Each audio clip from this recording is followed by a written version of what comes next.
அமெரிக்காவை கூட பின்னாடி தள்ளிடுச்சு. அமெரிக்காக்காரனே வந்து ட்ரம்ப்பே வந்து பார்த்து பயப்படக்கூடிய ஒரு இடம்ன்றது சைனா.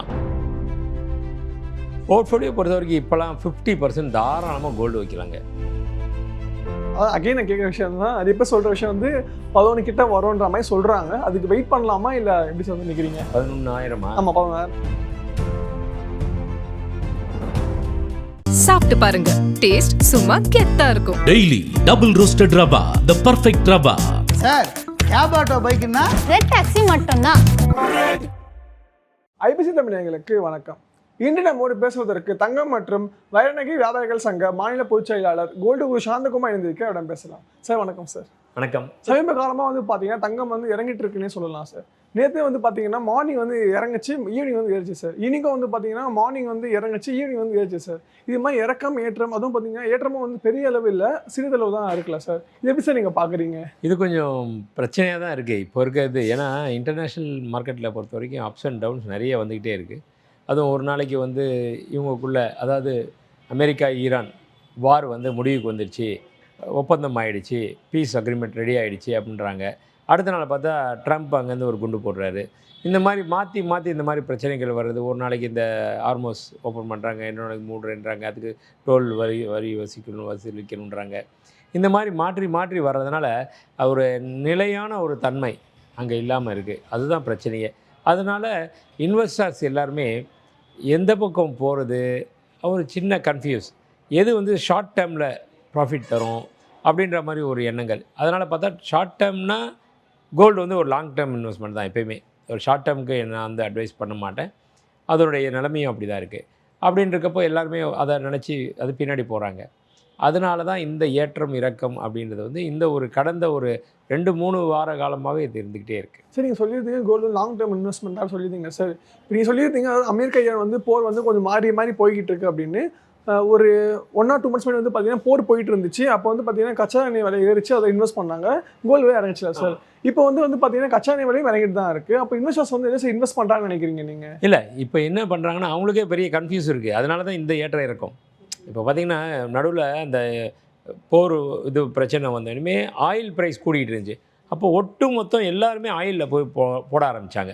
60 ரூபாய் இருந்த ஆயில் படிப்படியாக 60, 70, 80, 90, 100, 120 ரூபா வரைக்கும் ஆல்மோஸ்ட் டபுள் அப்படி ஆச்சு. அந்த நேரத்தில் என்ன பண்ணாங்க, கோல்டுலேருந்து எடுத்து இன்வெஸ்ட்மெண்ட்டை எடுத்துகிட்டு விற்க ஆரம்பிச்சிட்டாங்க. கோல்டுலேருந்து எடுத்துகிட்டு ஃபுல்லாக ஆயிலில் போட்டாங்க. அதனால ஆயில் ப்ரைஸ் அப்படி ஏறிச்சு. அதுக்கப்புறம் இப்போது வந்து இந்த வார் நிப்பாட்டுறோம் அப்படின்னு சொன்ன உடனேமே கோல்டு ரேட்டு நின்னாச்சு அப்படின்னா ஆயிலுக்கு பிரச்சனை கிடையாது. நான் வார் இருக்கிறனால தான், போர் தொடர்ந்து நடந்துக்கிட்டு இருக்கிறனால தான் அந்த பிரச்சனை, ஆயில் பிரச்சனை. இந்த வார் நிப்பாட்டு வந்தாச்சு, நிறுத்தம் வந்துச்சு, போர் நிறுத்த ஒப்பந்தம் கையெழுத்தாயிடுச்சு, 100% பக்கா ஆகிடுச்சு அப்படின்னா ஆயில் ப்ரைஸு ஓரளவுக்கு அப்படியே கொஞ்சம் குறைய ஆரம்பிச்சிடும். அப்போது தங்கத்தினுடைய விலை ஏற ஆரம்பிச்சிடும். அப்படி தான் ஏறிச்சு. இப்போ 14,000 ரூபா, 14,300, 400 வந்ததெல்லாம் வந்து அந்த மாதிரி தான் வந்து ஏறிச்சு. அதுக்கப்புறம் பார்த்திங்கன்னா திருப்பியும் இவங்க வந்து கொஞ்சம் ஒரு பாம்பு போட்ட உடனே திருப்பி அந்த ஆயில் பிரச்சனை. அப்போ ஆயிலோட ப்ரைஸ் ஏறுமோன்னு சொல்லிட்டு பாதி பேர் ஆயிலில் இன்வெஸ்ட்மெண்ட்டு, அப்போ தங்கத்தை இன்னும் குறைக்க ஆரம்பிச்சிட்டாங்க. இது ஒரு நிலையற்ற தன்மை இருந்துக்கிட்டு இருக்குது. அதனால தான் இந்த பிரச்சனை. அது மக்களுக்குமே புரியலை, இன்வெஸ்டர்ஸுக்குமே புரியலை. ஸோ இங்கே கொஞ்சம் பேர், அங்கே கொஞ்சம் பேர், அடுத்து அப்படி மாறி இன்வெஸ்ட்மெண்ட் நடந்துருக்கு. ஷேர்ஸில் கொஞ்சம், ஆயிலில் கொஞ்சம், கோல்டில் கொஞ்சம் அப்படின்னு போய்கிட்டு இருக்கு. ஸோ சில பேர் என்ன சொல்கிறாங்க அப்படி வந்து பார்த்தீங்கன்னா அமெரிக்காவில் வந்து இன்ட்ரெஸ்ட் ரேட் வந்து கூட வாய்ப்புகள் இருக்குது. அப்படி கூட்டினாங்கன்னா வந்து பார்த்தீங்கன்னா தங்கம் வந்து இன்னும் விழும். அப்போ அதாவது வந்து பார்த்தீங்கன்னா கிட்டத்தட்ட வந்து இப்போ 13,000 இருக்குல்ல சார், அது வந்து ஒரு 11 கிட்ட வர வாய்ப்புகள் இருக்குன்ற மாதிரி சில ஸ்பெகுலேஷன்லாம் வந்துட்டு இருக்கு சார். இல்லை, அது எப்படி பார்க்குறீங்க? அது வந்து இப்போ இல்லையே, இப்போ தான் ஃபெட் மீட்டிங் முடிஞ்சுது. அடுத்த மீட்டிங்கிறது ஜூலை, ஆகஸ்ட், செப்டம்பரில் நடக்கும். அப்படின்றப்போ அது ஒன்றும் உடனே இம்மீடியட் எஃபெக்ட் வராது. அதுலேயும் பார்த்தீங்கன்னா முதல்ல ஏற்கனவே இருந்த ஜெரோம் பவுல்னு சொல்லிட்டு அவர் தான் சேர்மன், அந்த ஃபெடரல் ரிசர்வ் வங்கியுடைய அமெரிக்காவுடைய சேர்மன். அவர் வந்து முதலே திருத்தமாக சொல்லிட்டார், இப்போலாம் வந்து இந்த வட்டி விகிதத்தை கூட்ட முடியாது, ஏன்னா இன்ஃப்ளேஷன் ஜாஸ்தி போய்கிட்டு இருக்குது, அதை குறைக்கணும், இன்ஃப்ளேஷனும் முதல்ல குறைக்கணும், அது தான் பொருளாதாரத்தை நிலைநாட்டணும். அப்படின்றப்போ வட்டி விகிதத்தை கூட்டவே முடியாது அப்படின்னு சொல்லிட்டு தான் அவருக்கும் ட்ரம்ப்புக்கும் ஏற்கனவே பிரச்சனைகள் வந்து தான் அவர் தெளிவான ஒரு முடிவு இருந்தார். அப்புறம் தான் ட்ரம்ப் என்ன பண்ணார், அவருடைய பதவி காலம் முடிஞ்சதுக்கப்புறம் கெவின் வாஷ் அப்படின்னு சொல்லி புதுசாக 56 வயது அவருக்கு, அவரை நியமித்தாங்க. அவரை நியமிச்சோன்னு பார்த்தீங்கன்னா அவர் வந்து இந்த வாட்டி வந்து கூட்டுவார் அப்படின்னு பார்த்தாங்க. அவருமே நிலையான ஒரு ஸ்டாண்டர்ட் எடுத்துட்டார், ஒரு நிலைப்பாடு. என்னென்னா, இந்த மாதிரி நான் வந்து இதை வந்து முன்மொழியலை, வட்டி விகிதத்தை அப்படியே தான் வைக்க போகிறேன், அடுத்த மீட்டிங்கில் பார்த்துக்கலாம், வாய்ப்பு வேணால் ஏற்றுறதுக்கு வாய்ப்பு இருக்குது, இப்போதைக்கு ஒன்றும் நிலைமை சரியில்லை அப்படின்னு சொல்லி அவர் கிளியராக ஆயிடுச்சு. அதை விட்டு கொஞ்சம் மாற்றம் வர வேண்டியது வரல. ஸோ அடுத்த மீட்டிங்கிறது அப்புறமேட்டு வர நடக்குது. அதுக்கோசரம் இப்போது அதனுடைய தாக்கம் இப்போ கிடையாது, அந்த தாக்கம் முடிஞ்சு போச்சு. அதை ஒட்டியே கரெக்டாக கொஞ்சம் குறையுமான்னு நினச்சாங்க, குறையில. அந்த கோல்டோட ரேட்டு குறையும், வட்டி விகிதம் ஏறும் அப்படின்னு எதிர்பார்த்தது போன மாதம். ஆனால் அது நடக்கலை. அப்படி எந்த வித நிலைப்பாடும் இல்லாமல் வச்சாச்சு. அடுத்ததில் பார்க்கலாம், ஒரு 15.15 இல்லை 0.25% ஏற்றலாம் அப்படின்ற மாதிரி இருக்குது. பட் அது ஏறினா தான் நிச்சயம். அன்றைக்கி என்ன சுச்சுவேஷன் இருக்கோ, இதை விட அமெரிக்காவுடைய பொருளாதாரம் இதை விட மோசமாக போயிட்டு இருந்துச்சுன்னு வைங்க, கண்டிப்பாக ஏற்றவே மாட்டாங்க. சார் இப்போ அதே மாதிரி வந்து பார்த்தீங்கன்னா சைனா எடுத்துக்கலாமே சார். அதாவது மே மாதம் மட்டுமே வந்து பார்த்தீங்கன்னா 123 டன்னு வந்து அவங்க கோல்டு இம்போர்ட் பண்ணியிருக்காங்க சார். அதாவது ஜனவரி டு மே மாதம் மட்டுமே பார்த்தீங்கன்னா 692 டன் வந்து இம்போர்ட் பண்ணியிருக்காங்க சார். கிட்டத்தட்ட வந்து பார்த்தீங்கன்னா போன வருஷத்தோட இந்த வருஷம் வந்து 76% வந்து அதிகமாக இம்போர்ட் பண்ணியிருக்காங்க சார். இது எப்படி சார் நீங்கள் பார்க்குறீங்க? இல்லை, நான் அதுதான் எப்பயுமே ஒரு விஷயம் சொல்லுவேன், நம்ம வந்து மேலை நாடுகளில் பார்த்து தான் ஒவ்வொரு விஷயத்தையுமே கொண்டு வந்திருக்கோம். அது மாதிரி இன்றைக்கி வந்து வேர்ல்டுலேயே டாப்பில் இருக்கிறது அப்படின்னு பார்த்தா சைனா சொல்லலாம். அமெரிக்காவை கூட பின்னாடி தள்ளிடுச்சு. அமெரிக்காக்காரனே வந்து ட்ரம்ப்பே வந்து பார்த்து பயப்படக்கூடிய ஒரு இடன்றது சைனா. அந்த சைனாவுடைய நிலைப்பாடு பார்த்திங்கன்னா, இன்றைக்கி வேர்ல்டுலேயே அதிகமாக கோல்டு உற்பத்தி பண்ணுறது சைனா தான். மைனிங் பண்ணுறதுலையும் வருஷம் ஒன்றுக்கு 347 டன் உற்பத்தி பண்ணுறாங்க, மைனிங்லேருந்து எடுக்கிறாங்க. நம்மலாம் 1 டன் கூட எடுக்கலை, நம்மள்ட்ட ரிசோர்ஸ் இல்லை. அங்கே வந்து 347 டன் ஒவ்வொரு வருஷமும் எடுத்துருக்காங்க. சைனா, ஆஸ்திரேலியா, கனடா, ரஷ்யா, இந்த மாதிரி யூஎஸ்ஏலாம் ரொம்ப கம்மி தான் இருக்குது மைனிங்கில் பொறுத்த வரைக்கும். 50 டன் 60 டன் தான் மைனிங் வருது. பட் இவங்க 347 டன் மைனிங் பண்ணால் கூட அதுக்கும் மேலே தான் இம்போர்ட் வேறு பண்ணிக்கிட்டு இருக்காங்க. யாரெல்லாம் விற்கிறியா, நீ விற்கிறியா, கூட வாங்கி போடு. இந்த வாங்கி போடுறதுலாம் எதனால் வருது அப்படின்னு சொல்லி பார்த்தீங்கன்னா, இது ஒரு கோல்டு இன்னும் ஸ்ட்ராங்காக போகுது அப்படின்னு ப்ரெடிக்ட் பண்ணியிருக்காங்க. அப்படிங்கிறது நாமளே ப்ரெடிக்ட் பண்ணலாம். அவங்க அதனால தான் அதில் மேலும் மேலும் இன்வெஸ்ட் பண்ணிக்கிட்டே இருக்காங்க. ஸோ அப்படி பார்க்கும் பட்சத்தில் பார்த்திங்கன்னா இன்னும் கூட அதிகமாக வரும். இப்போ இல்லைனாலும் அடுத்த ஒரு 2 வருஷம் 3 வருஷத்தில் பார்த்திங்கன்னா அதனுடைய நிலைப்பாடு தெரிய ஆரம்பிச்சிடும். நமக்கு இன்னும் நல்ல வளர்ச்சி பாதையை நோக்கி அதிகமாக இப்போ இருக்கிறத காட்டியும் ஒவ்வொரு முறையும் வரலாறு காணாத அளவுக்கு போய்கிட்டு இருக்கு. சரி, அதே மாதிரி வந்து பார்த்தீங்கன்னா ஏப்ரல் ஜூன் காலகட்டத்தில் மட்டுமே வந்து இந்தியர்கள் வந்து மட்டும் பார்த்தீங்கன்னா 50 டன் பழைய நகைகளை விட்டு தான் வந்து IBJ, அதாவது இந்தியா புல்லியன் ஜுவல்லர்ஸ் அசோசியேஷன் சொல்லியிருக்காங்க சார். எப்படி சார் நீங்கள் பார்க்குறீங்க? இல்லைங்க, அவங்க சொல்லியிருக்க கருத்து முதல்ல ஒரு விஷயம், எல்லாருமே விற்றுட்டு பணமாக்கலை. பழைய நகைகள் வந்திருக்கு டோட்டலாக. அந்த டோட்டல் இதில் அவங்க சொல்கிறது வந்து பழைய நகைகளும் சேர்த்து வந்திருக்கு. அது வந்து மோடிஜி இப்போ அறிவிப்பு கொடுத்தாலே தங்கம் வாங்காதீங்கன்னு சொல்லிட்டு, அந்த மாதிரி நேரத்தில் புது தங்கம் வாங்கலனாலும் பழைய தங்கத்தை கையிருப்பு வச்சுருக்காங்க இல்லையா, அதையெல்லாம் கொண்டு வந்து அது மறுசுழற்சி முறையில் கொண்டு வந்திருக்காங்க. அது இன்னும் சரியான புள்ளி விவரம் வந்து இவ்வளோ விற்றுருக்காங்க என்னன்றது ஃபுல்லாக வரல. ஒரு யூகத்தின் அடிப்படையிலோ இல்லை ஒரு டேட்டா எடுத்து தான் சொல்லியிருக்காங்க. அது இன்னும் முழுமையான ஒரு விவரத்தோட புள்ளி விவரத்தோடு இன்னும் வரல. சில ஆலோசகர்லாம் என்ன சொல்கிறாங்க அப்படி வந்து பார்த்தீங்கன்னா, முதலீடு வந்தாலே தங்கம் வந்து ஒரு எடுத்துக்கலாங்க, ஆனால் வந்து வெள்ளியெல்லாம் வந்து முதலீடாக கருதக்கூடாது, அது வந்து அவ்வளோ இம்பாக்ட்லாம் கொடுக்காது, சப்போஸ் நீங்கள் இன்வெஸ்ட் பண்ணுற மாதிரி இருந்தீங்கன்னா தங்கத்தை இன்வெஸ்ட் பண்ணுங்கிற மாதிரி சில கருத்துக்கள்லாம் வைக்கிறாங்க. இது எப்படி சார் பார்க்கல? உண்மையிலுமே எப்பயுமே ப்ரைமரி செகண்டரின்னு ஒன்று இருக்குங்க. ப்ரைமரி வந்து கோல்டு தான், சில்வர் வந்து செகண்டரி தான். அதில் எந்த ஒரு மாற்று கருத்துமே கிடையாது. ஏன் அப்படின்னு சொன்னால், கோல்டில் தான் வந்து இம்மிடியேட்டாக நீங்கள் வந்து பணத்தை விற்றுட்டு, ஃபிசிக்கல் கோல்டு நான் சொல்ல வரேன், வாங்குறீங்க அப்படின்னா உடனே விற்றுடலாம், எங்கே வேணால் கிடைக்கும். சில்வர்னு நீங்கள் தூக்கிட்டு இப்போ நீங்கள் ஒரு கோடி ரூபா வச்சுருந்தா கூட கோல்டை ஈஸியாக வாங்கிடலாம், ஈஸியாக கேரி பண்ணலாம், ஈஸியாக பணமாக்கிடலாம். 1 கோடின்றது இன்றைக்கி கணக்கில் வச்சுன்னா 3/4 கிலோ தங்கம். 3/4 கிலோன்றது சும்மா எடுத்து ஒரு பாக்கெட்டில் வச்சுட்டு போயிடலாம் அண்ணா. ஆனால் வெள்ளி அப்படி கிடையாது. 1 கோடிக்கு நீங்கள் வாங்கினீங்கன்னா இன்றைக்கி வந்து வெள்ளி எவ்வளோ, 2,30,000 ரூபா. அப்போது ஒரு 50 கிலோ 40 கிலோ நீங்கள் வெள்ளி, 40 கிலோ வெள்ளினா அது வந்து ஒரு சிமெண்ட்டு மூட அளவுக்கு ஆகிடும் வெயிட்டு. அந்த வெயிட்டை தூக்கிட்டு போகணும் வரணும். இதனால தான் சொல்கிறது, ஃபிசிக்கலில் பொறுத்த வரைக்கும் கோல்டில் வந்து இன்வெஸ்ட் பண்ணின்றது நல்லது. ஆனால் இப்போ இருக்கிற ஒரு கால்குலேட்டிவ் பார்த்திங்கன்னு வைங்களேன், அதிகபட்சமாக உச்சபட்சமான விலை அப்படின்னா தங்கத்துக்கு வந்து 1 கிராம் 16,800 ரூபா. அப்போது ஒரு சவரன் 1,34,400 ரூபா அப்படின்ற அளவு போச்சு அதிகபட்சமாக. அதுக்கப்புறம் போனது கிடுகிடு விலை இறங்க ஆரம்பிச்சு. அதே மாதிரி வெள்ளி 420 ரூபா வரைக்கும் போச்சு, அப்புறம் அப்படியே கொஞ்சம் இறங்க ஆரம்பிச்சு.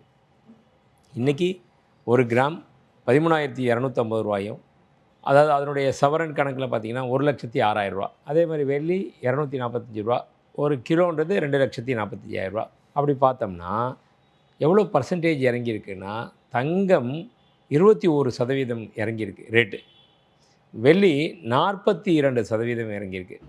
அந்த ரேட்டுக்கும் இப்போ இருக்கிற ரேட்டுக்கும் மட்டுமே 42%. கோல்டு 21%. அப்போது திருப்பி அது ரெக்கவர் ஆகணும்னா எதில் ஜாஸ்தி ஆகும்?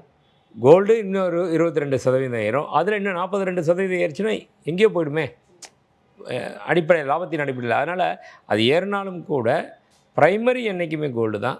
அடுத்த செகண்ட் பிளேஸில் இருக்கிறது தான் சில்வர். சில அட்வைசர்ஸ் என்ன சொல்கிறாங்க அப்படின்னா, உங்கள் போர்ட்ஃபோலியோ வந்து பார்த்தீங்கன்னா ஒரு 10% வந்து கோல்டு வச்சுக்கோங்க, 5% வேணால் உங்கள் சில்வர் பிடிச்சிருந்தா வச்சுக்கோங்கன்ற மாதிரி சில அட்வைஸாக சொல்கிறாங்க சார். உங்கள் கருத்தில் வந்து கோல்டு வந்து எத்தனை பர்சன்டேஜ் வந்து போர்ட்ஃபோலியோ வச்சுக்கிறது நல்லது நினைக்கிறீங்க சார்? போர்ட்ஃபோலியோ பொறுத்த வரைக்கும் இப்போலாம் 50% தாராளமாக கோல்டு வைக்கலாங்க. கோல்டு 50% வைக்கலாம். ஏன்னா இன்றைக்கி இருக்கிற காலகட்டத்துலேயும் சரி, ஏன்னா நாடே போட்டு அதில் தானே போயிட்டுருக்கு.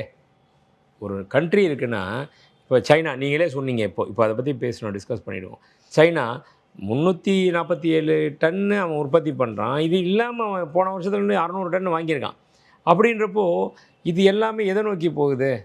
ஸ்திரமான ஒரு ஸ்டேடியான ஒரு முதலீடு அப்படின்னா தங்கம் அப்படின்ற அளவுக்கு போயிருக்கு. அதனால் இண்டிவிஜுவலை பொறுத்த வரைக்கும் இன்றைக்கி இருக்கிற லெவலை பொறுத்த வரைக்கும் ஒரு 50% அந்த போர்ட்ஃபோலியோவில் முதன்மை இது வந்து கோல்டுக்கு கொடுக்கலாம் அப்படின்றது என்னுடைய இது. நான் இந்த ஃபீல்டில் இருக்கிறதுக்காக சொல்லலை. சில டைமில் பார்த்திங்கன்னா இப்போ ஆயிலில் இன்வெஸ்ட் பண்ணாங்களே, அந்த டைமில் என்ன பண்ணாங்க, தன்னோட இன்வெஸ்ட்மெண்ட்டில் பெரும்பகுதி சில பேர் ஆயில்லையே போட்டு அதில் ஒரு நல்ல சரியான லாபத்தை எடுத்தாங்க. என்னோடய நண்பர்லாம் வந்து 70 ரூபா 75 ரூபா இருக்கிறப்பலாம் ஆயில்னு ரேட்டு உயரப்போது நான் இதில் இன்வெஸ்ட் பண்ணுறேன்னு சொல்லிட்டு ஷேரில் இருக்க மற்ற இதில் எல்லாத்தையும் எடுத்து ஆயில் போட்டார்.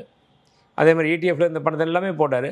கிட்டத்தட்ட 110 ரூபா 115 ரூபா வர்றப்போ விற்றுட்டு வெளியே வந்துட்டார். நல்ல ப்ராஃபிட்டு, 50% ப்ராஃபிட் கிடச்சிது within short period span of 40 டேஸில். அந்த மாதிரிலாம் இருக்குது இல்லையா? அது மாதிரி சில டைமில் அந்த மாதிரி வரும். மற்ற துறைகளில் பொறுத்த வரைக்கும் தங்கம் வந்து மற்ற நேரங்களில் அருமையான ஒரு விஷயம். இப்போ நிறைய சாமானிய மக்களுக்கு வந்து பார்த்தீங்கன்னா குழப்பமாகவே இருக்குது சார். அதாவது தங்கம் வந்து இன்னும் இறங்குமா, வெயிட் பண்ணலாமா, இல்லை தங்கம் வந்து இப்போ அகைன் ஏற ஆரம்பிக்குமா, இறங்குற மாதிரி இருந்தால் எவ்வளோ இறங்கும், ஏறுற மாதிரி இருந்தால் எவ்வளோ ஏறும், அது எப்போ உச்சத்தில் ஏறும் வந்து எல்லாருக்குமே அது சாமானியருக்கு இல்லை, உங்களுக்கானாலும் சரி எனக்கானாலும் சரி வரக்கூடிய ஒரு பார்வை என்னென்னா, இறங்கிட்டே இருக்குன்னா டக்குன்னு ஐயோ இன்னும் இறங்குமா, நம்ம அவசரப்பட்டு வாங்கிடுவோமோ அப்படின்னு கொஞ்சம் தேக்கம் வரும். அந்த தேக்கம் இப்போ வேணாம். ஏன்னா இப்போ பொறுத்த வரைக்கும் எல்லாருமே தாராளமாக கையில் பணம் இருக்கா, இன்வெஸ்ட் பண்ணலாம். இதை விட லாபம் தரக்கூடிய வேறு ஏதாவது இருக்குது, உங்களுக்கு தெரிஞ்ச தொழிலாக இருக்கிறா நீங்கள் அதில் பண்ணுங்கள். இல்லைன்னா தாராளமாக கோல்டில் இன்வெஸ்ட் பண்ணலாம். அது ஒரு 1 லட்ச ரூபான்றது பெஞ்ச் மார்க்கு. அதுக்கு கீழே போகுமான்றது மிகப்பெரிய கேள்விக்குறி. போகாது. ஆனால் அதிகமாக போகணும், நிச்சயமாக போகும். எவ்வளோ போகும் அப்படின்னா இந்த வருஷத்துலேயே குறைந்தபட்சம் மினிமம் 1,60,000 ஒரு சவரன் அப்படின்றது இந்த வருஷத்தில் எட்டிடும். அது இப்போ வந்து ஒன்றுமே சொல்ல முடியாது. எல்லோரும் ஆளாளுக்கு ஒரு தனிப்பட்ட கருத்து சொல்லுவாங்க. இந்த பிரச்சனைகள் எவ்வளோ நாள் போய்கிட்டுனா ஏற்கனவே போயிடுச்சு. இனி இந்த பிரச்சனைகள் இன்னும் ஒரு 6 மாதம் போகுமானா போகாது. அமெரிக்காவாகட்டும் ஈரான் ஆகட்டும் யாருக்குமே விருப்பம் இல்லை, இதை முடிச்சுக்கலான்ற லெவல் வந்துட்டாங்க. இது சீக்கிரம் முடிஞ்சிருச்சுன்னா அடுத்த பிரச்சனைகளை காத்துக்கிட்டு இருக்குது. உலகமே அதை நோக்கி இருக்குது. அப்படி இருக்குன்னா அந்த லெவலில் வர்றப்போ கோல்டு கொஞ்சமாக ஏற ஆரம்பிச்சிடும். அப்படி ஏற ரேலி வந்துச்சு அப்படின்னா அதுக்கு தகுந்த மாதிரி 2-3 விஷயங்கள் நடந்துச்சுன்னு வைங்களேன், ஃபுல் ஸ்விங்கில் போயிடும். அதனால் இந்த வருஷத்துலேயே 1,60,000 அப்படின்றது புதிய உச்சம். அதாவது பார்த்தீங்கன்னா ஒரு லாங் டேர்ம் சொல்லியிருக்கீங்க, அதாவது இந்த வருஷத்துக்கு கூட சொல்லியிருக்கீங்க. இப்போ இந்த மாதம் வரைக்குமோ இல்லை நெக்ஸ்ட் வீக் வரைக்குமே இப்போ ஏற வாய்ப்புகள் இருக்கா, இல்லை இறங்கி தான் போகுமா சார்? இன்னும் ஓரிரு வாரங்கள் பார்த்திங்கன்னா கொஞ்சம் அப்ஸ் அண்ட் டவுன்ஸ் இப்படியே தான் இருந்துக்கிட்டு இருக்கும். இதெல்லாம் ஒரு முடிவுக்கு வரணும். ஒரு 2-3 மாதம் கழித்து பார்த்திங்கனாலே ஒரு நல்ல இதெல்லாம் முடிஞ்சிடுச்சு அப்படின்னா திருப்பி ஏற்றம் தான். ஓகே, அதான் அகைன் நான் கேட்குற விஷயம் தான், அது எப்போ சொல்கிற விஷயம் வந்து 11 கிட்ட வரும்ன்ற மாதிரி சொல்கிறாங்க. அதுக்கு வெயிட் பண்ணலாமா இல்லை எப்படி சார் நினைக்கிறீங்க? 11,000 ஆமாம் 11,000. 11,000ன்றது 88,000 ஒரு சவரன். அந்த அளவுக்கு வரதுக்கு வாய்ப்பு. ஆனால் இப்போ ஆல்ரெடி வந்து பார்த்தீங்கன்னா டேக்ஸ் இல்லாமல் இருந்துச்சுன்னா இவ்வளோ வந்து 12,500 கிட்ட வந்துருக்கலாம் சார். 12,200 கிட்ட இருக்கலாம் சார். இப்போ வந்து 13,250 11,000 அதாவது 10%னா 12,000 வந்துடும். 13,250 இன்றைக்கி. அப்படின்னா 12,000 வந்துடும். 96,000 அந்த ரேட் வந்திருக்கும். ஆனால் யாருமே எதிர்பார்க்கல இந்த மாதிரி பிரச்சனை நடக்கும்னு. இதுக்கு நடுவில் இவங்க இம்போர்ட்டுடைய ஏற்றுறதுனால தான் இன்றைக்கி வந்து 1,06,000 இருக்குது. இப்போ உலகில் மற்ற நாடுகளில் பொறுத்த வரைக்கும் அது 96,000 அந்த ரேஞ்சில் தான் இருக்குது. நம்மள்கிட்ட தான் இந்த இம்போர்ட் டியூட்டி ஏறி இந்த அளவுக்கு இருக்குது 1,06,000ன்றது. அதனால் இதுக்கு மேலே இன்னும் இறங்குமான்றது ஒரு பெரிய கேள்விக்குறி தான். லாஸ்ட் ஒன்று கேட்டுருந்தேன், இம்போர்ட் டியூட்டி எப்போ சார் இது பண்ண வாய்ப்புகள் இருக்கு, அவங்க ரிமூவ் பண்ணுறது? இல்லை எடுக்க மாட்டாங்க, இப்போதைக்கு எடுக்க மாட்டாங்க. ஏன்னா ஒரு கவர்மெண்ட் வந்து இருந்துச்சுன்னா அட்லீஸ்ட் ஒரு 6 மாதம் 1 வருஷம் இல்லாமல் அதை எடுக்க மாட்டாங்க. திருப்பி எடுத்து அவங்க மேலே ஒரு கொண்டு வர பாலிசி மேலே நம்பிக்கை எல்லாம் போயிடும். அதனால் வரட்டு கௌரவம்னு சொல்லுவோம் இல்லையா, அது மாதிரி கூட இது ஒரு விஷயம் ஆகிடும். இதுக்கு தேவையே இல்லை, இந்த இம்போர்ட் டியூட்டியே போட்டிருக்க தேவை இல்லை. இருந்தாலும் போட்டுட்டாங்க, உடனே அவங்க எடுக்க முடியாது, எடுக்க மாட்டாங்க. இது ஒரு காரணம் காட்டிகிட்டு இருப்பாங்க. அதில் எப்படியும் ஒரு 6 மாதத்துலேருந்து 1 வருஷத்துக்கு மேலே ஆகிடும். இது சார் உங்கள் பார்வையில் நீங்கள் சொல்லுங்கள். இப்போ மோடி அவர்கள் சில வாரங்களுக்கு மட்டும் சொன்னாங்க தங்கம்லாம் வாங்காதீங்க இப்போதைக்கு, நம்ம சொன்னாங்களா சார்? அதுக்கப்புறம் இன்னும் இப்படி சார் என்ன பேசினார் அப்படின்னா, என் பேச்சை கேட்டு மக்களும் நிறைய பேர் தங்கம் வாங்காமல் இருந்தாங்கன்ற மாதிரி சில கருத்துக்கள் அவர் முன் வச்சார் சார். அஸ் அ வியாபாரியாக நீங்கள் சொல்லுங்கள், அந்த அவர் சொன்னதுக்கப்புறம் உங்களுக்கு சேல்ஸ் கம்மியாச்சா இல்லை இன்க்ரீஸ் ஆச்சா? இல்லைங்க, சேல்ஸுக்கும் அதுக்கும் எந்த வித சம்மந்தமும் கிடையாது. ஓகே. என்ன மக்கள் வர்றவங்க கேட்குறாங்க, இந்த மோடிஜியே சொல்லிட்டாரு அப்படின்னு சொல்லிட்டு, ஆனால் வாங்க தான் வராங்க. கடைக்கு வர்றாங்க, இது வாங்கலாமா விற்கலாமா அப்படின்னு கேட்டுட்டு போக வரல. கடைக்கு வர்ற மக்கள் என்னங்க அவர் வாங்க வேணான்னு சொல்லியிருக்காங்க அப்படின்ட்டு, நீங்கள் எதுக்கு வந்திருக்கீங்க? நான் வாங்க வந்திருக்கேன். இதை தாண்டி சில மக்கள்லாம் பெண்மணிகள் என்ன சொல்ல ஆரம்பிச்சாங்க, நாங்கள் அவர் சொல்கிறதெல்லாம் கரெக்டு, நாங்கள் வாங்காமல் விட்டுட்டோம், அப்புறமேட்டு விலை ஏறி போச்சுன்னா அந்த பேலன்ஸ் அவர் கொடுப்பாரா அப்படின்றாங்க. அவங்களுக்கு தெரிஞ்ச ஒரே ஒரு முதலீடு இது மட்டும்தான். பேங்க்கில் போட்டால் ஒரு 6% தான் வட்டி கிடைக்குது. தங்கத்தில் போட்டால் ஒரு பொது ஃபங்க்ஷனில் போனால் கூட சரி, அவங்களுக்குன்னு ஒரு கம்பீரம் கெத்து அது எல்லாமே கிடைக்கிது அந்த நகைகள் அனுபவிச்சிருக்கனால. அது மட்டும் இல்லாமல் அங்கே போகிற அதை வந்து எனி டைம் அவங்களுக்கு வந்து ஏடிஎம் மணி மாதிரி, எனி டைம் மணின்ற மாதிரி அதை பாதுகாப்பான ஒரு முதலீடாகவும் பார்க்குறாங்க. அதனால் இதுக்கும் அதுக்கும் சம்மந்தமே இல்லை.